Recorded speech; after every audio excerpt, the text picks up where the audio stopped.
This is gonna blow your mind. Electrical engineers have only a 28% chance of automation. Let's break it down. So, will AI take over electrical engineering? According to willrobotsTakeMeJob.com, electrical engineers face a low risk of automation. Why?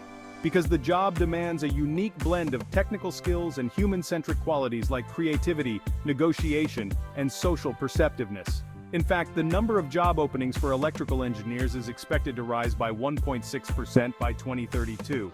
And with a median annual wage of $106,950, it's clear the value of human expertise isn't going away anytime soon.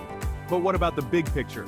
While AI is transforming industries and shaking up job roles, it's not about replacing engineers. It's about enhancing what we do. AI can take on repetitive tasks, leaving us more room for innovation and problem solving, so engineers, rest easy.